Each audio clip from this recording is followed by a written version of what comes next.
Shriram degree college चक 5 PLM Shri Vijayanagar की इस online classes में आपका हार्दिक अभिनंदन है। मैं ओम प्रकाश मेहरडा आपको राजनीति विज्ञान पेपर प्रथम का टॉपिक राजनीतिक विज्ञान आधुनिक दृष्टिकोण के बारे में हम चर्चा करेंगे। इससे पहले हमने राजनीति विज्ञान के परंपरागत दृष्टिकोण की बात की थी। राजनीति विज्ञान के परंपरागत दृष्टिकोण में हमें जो बात निखर के आई थी, हमें वो जो बात सामने आई थी, वह बात ये थी कि राजनीति विज्ञान का परंपरागत दृष्टिकोण उस समय की उपज है जिस समय अरस्तु महोदय ने अपने विचार दिए थे, जिसमें यह बताया गया था कि हमें राजनीति जिस प्रकार से हमें सामाजिक के समस्त विज्ञानों का अध्ययन करने के लिए सामाजिक विज्ञान का अध्ययन करना होता है, नीति से संबंधित अध्ययन करने के लिए नीति शास्त्र का अध्ययन करना होता है, अर्थ से संबंधित अध्ययन करने के लिए अर्थशास्त्र का अध्ययन करना होता है, समाज से संबंधित अध्ययन करने के लिए समाज शास्त्र का अध्ययन करना होता है, भूगोल से संबंधित अध्ययन करने के लिए भूगोल का अध्ययन करना होता है, हमारी पुरानी घटनाएं अर्थात ऐतिहासिक परिप्रेक्ष्य का अध्ययन करने के लिए हमें इतिहास का अध्ययन करना होता है। इस प्रकार से हमने परंपरागत दृष्टिकोण में यह स्पष्ट किया कि राजनीति विज्ञान का अध्ययन राजनीति का अध्ययन करने के लिए राजनीति विज्ञान का अध्ययन करना पड़ेगा। इस जो दृष्टिकोण था, इस दृष्टिकोण में हमने जो परिभाषाओं का अध्ययन किया, वे राजनीति विज्ञान की उत्पत्ति कहाँ से हुई, तो उस चीज में हमें 3 प्रकार से परिभाषाएं निश्चित हुई। नंबर 1 था राज्य का अध्ययन, नंबर 2 था सरकार का अध्ययन, नंबर 3 था सरकार और राज्य का अध्ययन। यानी हमारा परंपरागत दृष्टिकोण सरकार और राज्य तक सीमित हो गया था।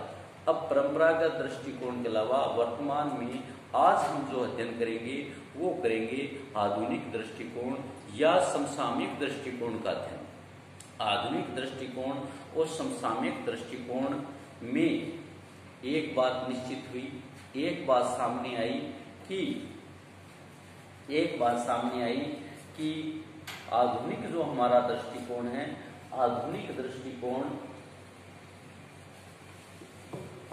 दृष्टिकोण के जो लेखक है उन्होंने परंपरागत दृष्टिकोण की जो हमारी परिभाषा थी राज्य और सरकार, उसको अपर्याप्त माना। उन्होंने कहा कि राजनीति विज्ञान का अध्ययन इतना ही अध्ययन नहीं है कि राज्य और सरकार का अध्ययन हो। उन्होंने ये जो परिभाषा थी राजनीति विज्ञान की, उसे पूर्णतः अपूर्ण माना। उन्होंने पुराना जो दृष्टिकोण उन्होंने ये स्पष्ट किया आधुनिक विचारकों ने कि जो परंपरागत दृष्टिकोण है उसकी जो विचारधाराएं हैं उनमें जो अध्ययन है उसमें ये चीज पूर्ण रूप से यह स्पष्ट नहीं हो पाया कि राजनीति विज्ञान सब चीजों का अध्ययन। इसलिए हम राजनीति विज्ञान के BA पार्ट फर्स्ट के दूसरे टॉपिक राजनीति विज्ञान आधुनिक दृष्टिकोण का अध्ययन करेंगे। आधुनिक दृष्टिकोण की नंबर फर्स्ट आता है हमारी प्रस्तावना।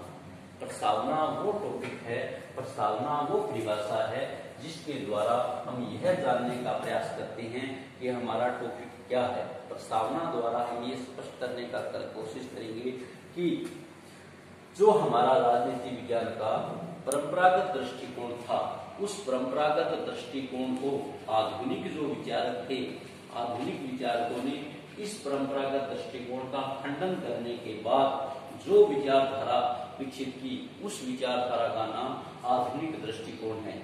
अब हम बात करते हैं आधुनिक दृष्टिकोण की परिभाषा की। आधुनिक दृष्टिकोण ने अपने जो परंपरागत दृष्टिकोण की विचारधारा थी, राज्य व सरकार को जो संकुचित दृष्टिकोण था उसको छोड़ते हुए राज्य और सरकार के अलावा उन्होंने आधुनिक दृष्टिकोण में 4 प्रकार की परिभाषाएं निश्चित की। निर्णय प्रक्रिया का अध्ययन।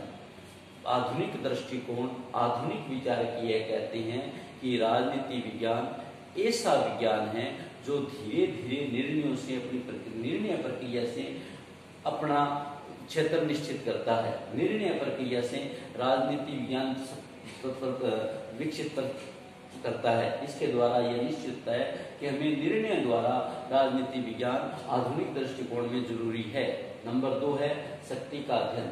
दूसरा जो हमारा टॉपिक यह चलता है कि राजनीति विज्ञान शक्ति का अध्ययन है, ऐसा बोलते हैं आधुनिक दृष्टिकोण या समसामयिक दृष्टिकोण के विचार।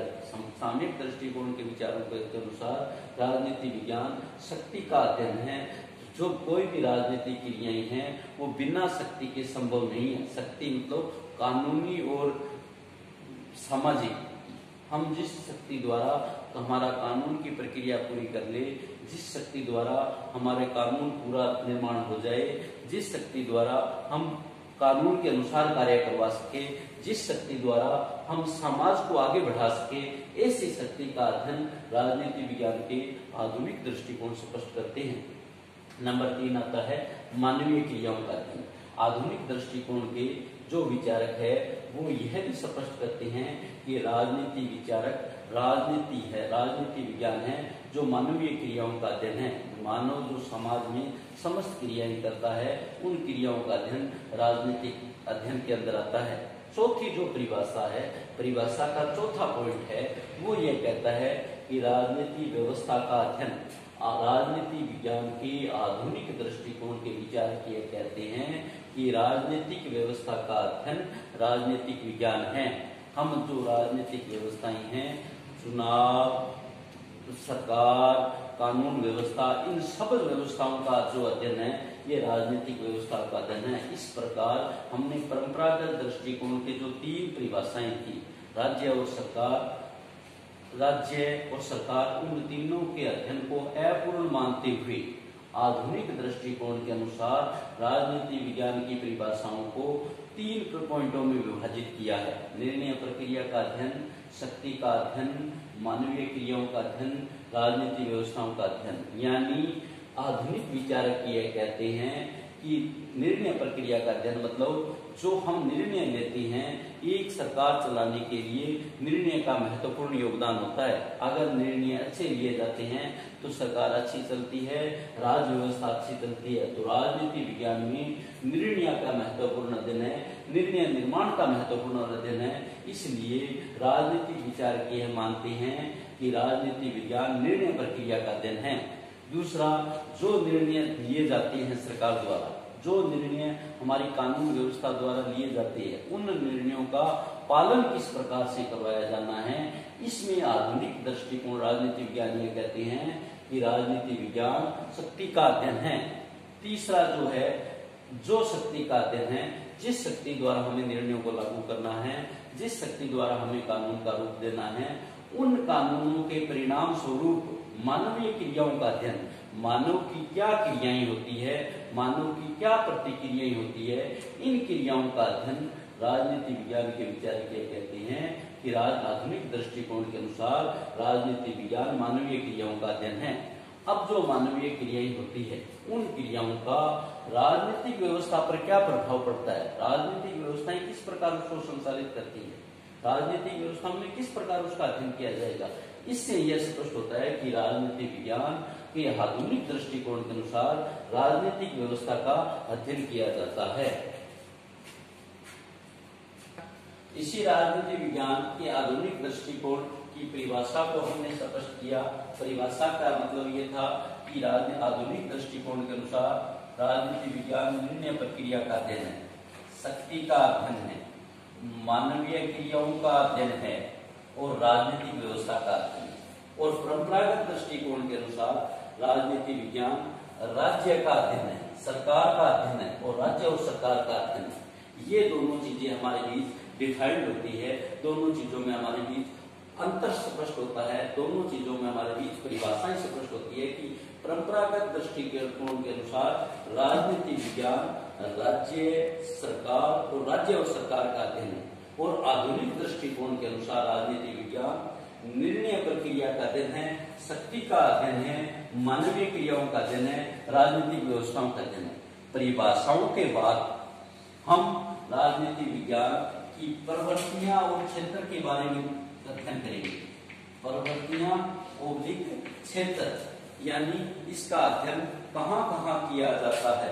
इसमें एक बात मैं निश्चित करना चाहूंगा, एक बात आपको बताना चाहूंगा कि द्वितीय विश्व युद्ध के बाद, सेकेंड वर्ल्ड वॉर के बाद विश्व की जो व्यवस्था में राजनीति विज्ञान के अध्ययन की बात हुई, उस राजनीति विज्ञान के अध्ययन के परिणाम स्वरूप जो राजनीति विज्ञान के विश्वविद्यालय थे, राजनीति शास्त्री के विश्वविद्यालय थे, उन्होंने अपने बुर्जों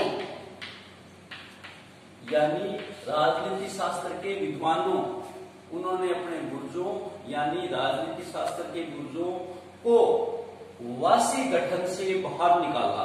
उन्होंने बाहर निकालकर यह चीज निश्चित करने की बात कही कि आप बाहर के जो राजनीतिक व्यवस्थाएं हैं किस प्रकार से संचालित है, उन चीज का अध्ययन कीजिए।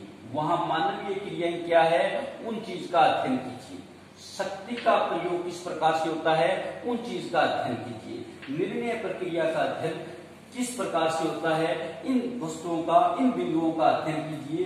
ये आप व्यवहारिक रूप से विश्वविद्यालय से बाहर जाकर अध्ययन कीजिए।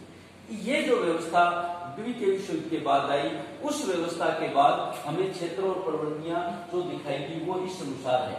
नंबर 1 आता है शक्ति के राजनीतिक व्यवहार का अध्ययन, कि शक्ति का राजनीतिक व्यवहार में क्या प्रभाव है, शक्ति का राजनीतिक व्यवहार किस प्रकार डिपेंड करता है। ये जो अध्ययन हमारा है, ये शक्ति के राजनीतिक व्यवहार का अध्ययन है कि शक्ति द्वारा किस प्रकार हम राजनीतिक व्यवस्थाओं का अध्ययन करते हैं, शक्ति द्वारा हम किस प्रकार राजनीतिक व्यवस्थाओं का अध्ययन करते हैं और शक्ति द्वारा किस प्रकार के अध्ययन हो सकता है। ये हमारे क्षेत्रों में डिफाइंड है। नंबर 2 है अंतर अनुशासनात्मक अध्ययन एवं समग्रता का दृष्टिकोण। अंतर अनुशासनात्मक अध्ययन एवं समग्रता का दृष्टिकोण, हमें सबसे पहले ये समझने की जरूरत है अंतर अनुशासनात्मक अध्ययन।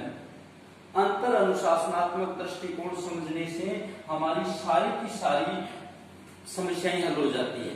अंतर अनुशासनात्मक दृष्टिकोण का मतलब यह है, अंतर अनुशासनात्मक दृष्टिकोण का भावार्थ यह है कि हमें अंतर मतलब इंटरडिसिप्लिनरी मतलब दूसरे सब्जेक्ट का अध्ययन राजनीति विज्ञान के साथ। तो यहाँ हमारा अंतर अनुशासनात्मक अध्ययन का दृष्टिकोण ये है कि हमारा राजनीति विज्ञान के दूसरे विज्ञान हैं, दूसरे सामाजिक विज्ञान हैं, नीति, अर्थ, समाजशास्त्र, भूगोल, इतिहास, इन सब के साथ अध्ययन करके और उनका समग्रता का दृष्टिकोण, उनके अनुसार उनके बराबर का दृष्टिकोण पैदा करना है, जिससे राजनीतिक विज्ञान को, राजनीतिक विज्ञान के आधुनिक दृष्टिकोण को बल मिल सके।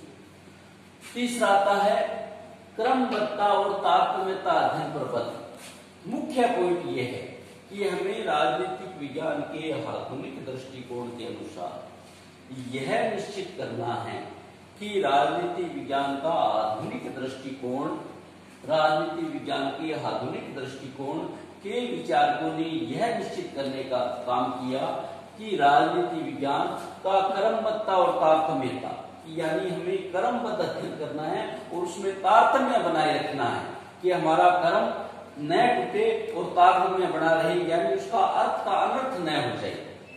इस प्रकार से हमारा क्रमबद्ध और तारतम्यता का अध्ययन का क्षेत्र डिफाइंड होता है। नंबर 4 है अध्ययन एवं अनुसंधान, अनुसंधानों में सांख्यिकी प्रबंध। सबसे मुख्य जो आधुनिक दृष्टिकोण की बात है, सबसे मुख्य जो आधुनिक दृष्टिकोण की जो क्षेत्र डिफाइंड हुआ वह यह क्षेत्र हुआ कि राजनीति विज्ञान ने राज्य सरकार के किताबी ज्ञानों से, राज्य सरकार के लेक्चरर या व्याख्यानों को छोड़कर उसके अध्ययन और अनुसंधान में सांख्यिकी पर बल दिया और सांख्यिकी पर बल देने से राजनीति विज्ञान हमारा जो है उसमें तथ्यात्मक जानकारी, संख्यात्मक जानकारी और रिसर्च यानी अनुसंधान पर विशेष जोर दिया जाने लगा। नंबर 5 आता है क्षेत्र आधुनिक विज्ञान का। नंबर 5 यह आता है कि व्यवस्थित सिद्धांतों की रचना। राजनीति विज्ञान के आधुनिक दृष्टिकोण के अनुसार यह निश्चित करने का काम किया गया यह निश्चित करने का प्रयास किया गया कि राजनीति विज्ञान को व्यवस्थित सिद्धांत बनाने हैं। पहले हमें कौन सा सिद्धांत अध्ययन करना है, फिर हमें कौन सा सिद्धांत करना है, इन चीजों की रचना पर बल दिया गया। राजनीति विज्ञान के आधुनिक दृष्टिकोण के अनुसार व्यवस्थित सिद्धांतों की रचना पर बल दिया गया, व्यवस्थित सिद्धांतों के अनुसार कार्य किया गया। नंबर 6 आता है दार्शनिक एवं सैद्धांतिक तत्वों के बजाय यथार्थ पर बल। देखिए ये थोड़ा टॉपिक लंबा है।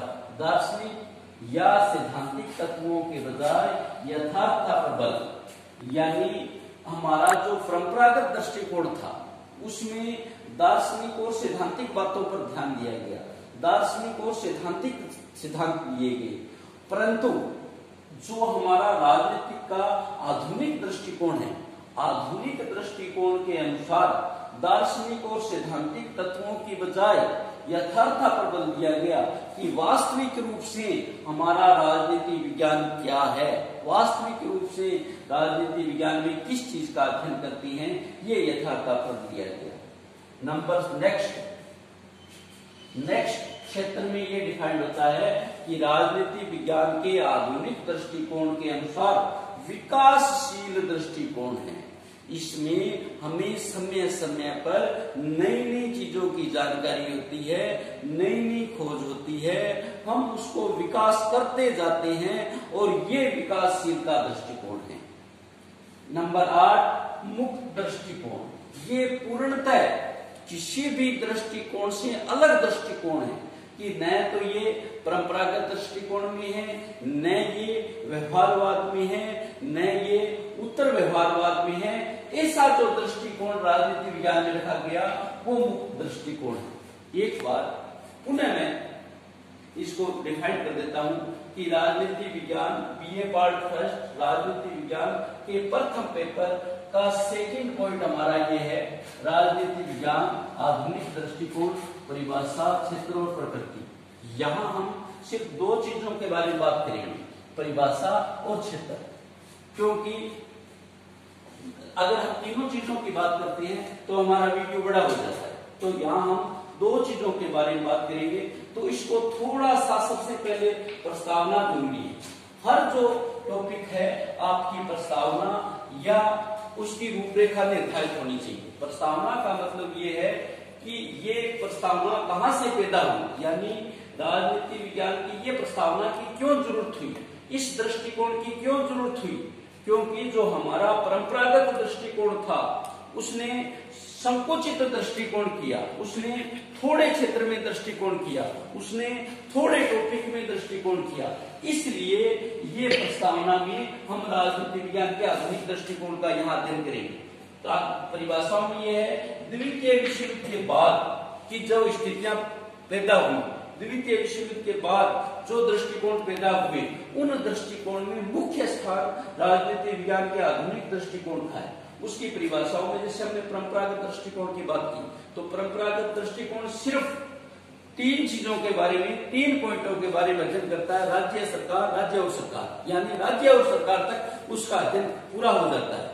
आधुनिक दृष्टिकोण के विचारकों ने उस राज्य और सरकार की सीमित सीमा को छोड़ते हुए नंबर 1 निर्णय प्रक्रिया का अध्ययन किया, नंबर 2 शक्ति का अध्ययन किया, नंबर 3 मानवीय क्रियाओं का अध्ययन किया और नंबर 4 मानवीय व्यवस्था का अध्ययन किया। इसी प्रकार नेक्स्ट इसमें आता है क्षेत्र के बारे में।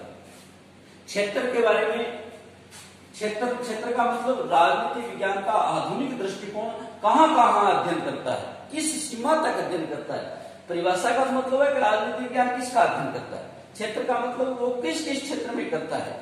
तो क्षेत्र का नंबर 1 है शक्ति के राजनीतिक व्यवहार का अध्ययन, नंबर 2 अंतर अनुशासनात्मक अध्ययन एवं समग्रता का अध्ययन।